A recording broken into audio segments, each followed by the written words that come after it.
All right, so we got the YOW Surfskate, which if you follow our Instagram, you know that this is the surfskate I use the most. YOW's adapter has a deep, divey, and natural pumping feel. Now, in most cases, I'm carving in parking lots, some low-key hills, nothing crazy. Just to give you some context, I have seen a lot of people use these boards in skate parks. I just don't have a local park, or else I'd be there. What I love about YOW is that you can pump from a standstill easily and generate speed quickly. Now, if you're a beginner, I'd probably just recommend looking at like a carver or a slide because they're much more low key. Although I don't want to be that dude.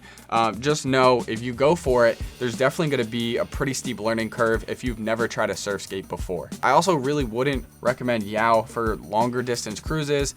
I have seen people take these down low key hills, parking lots, skate parks, but compared to a carver, which is more low-key, like I said, it's just not gonna make too much sense. If you hit a rock with this adapter, it's just gonna go crazy and you're gonna fly off. I wanna cover the 3 different adapters that YOW offers. If you're unfamiliar with their adapters, they have their S4, S5, and Meraki. I really don't wanna overcomplicate this because it's unnecessary. Basically, the S4 has a thinner coil spring.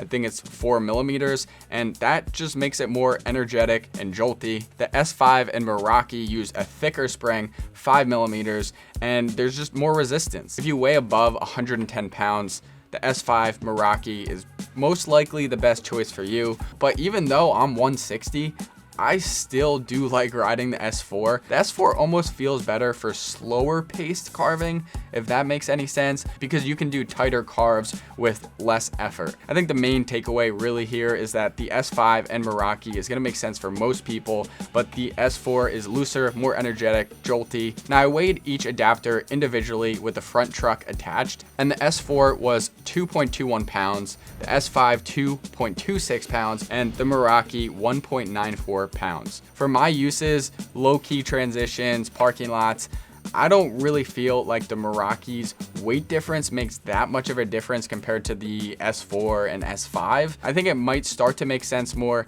if you do shred like bowls and you do aerials, which I don't know how people do that. That's crazy, but there are people doing that. So that's when I think that weight difference does kind of make sense. The other thing to note with the Meraki is that they changed the position of the truck hanger to be closer to the center of the spring. I still gotta say, with a front swivel adapter on any surf skate, when you have a normal truck on the back, riding fakie, it's always gonna be sketchy. That's just how it is. All right, now what do I like and dislike about the YOW Surfskate? Starting with the likes, the riding feel for my style, I love it. That deep, divey, natural, pumping, springy, energetic feel.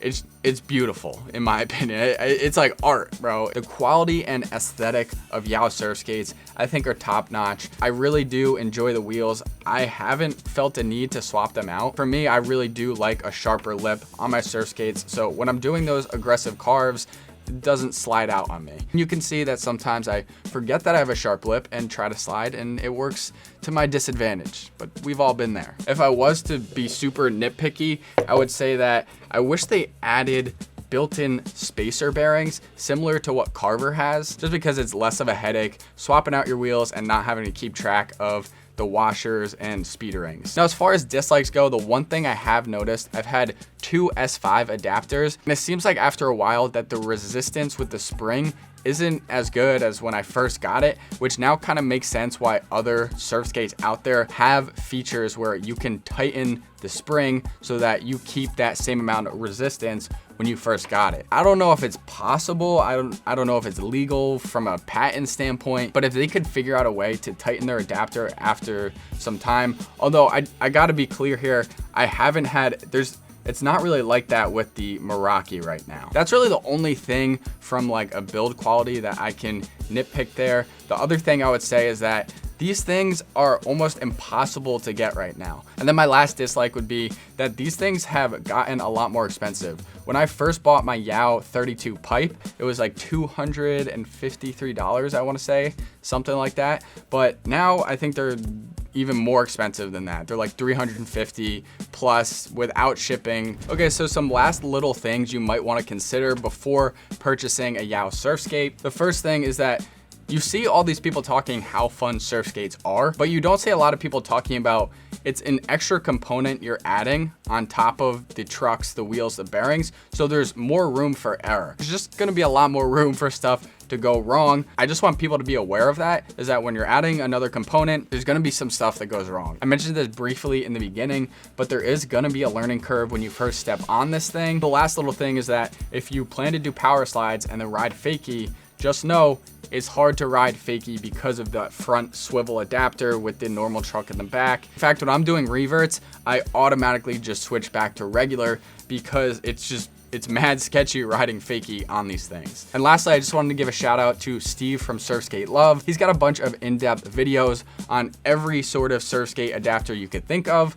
Great content over there. I'm gonna link his channel in the description below. Definitely go check him out and subscribe. All right, hope you guys enjoyed this video. I'll see you in another one. Later.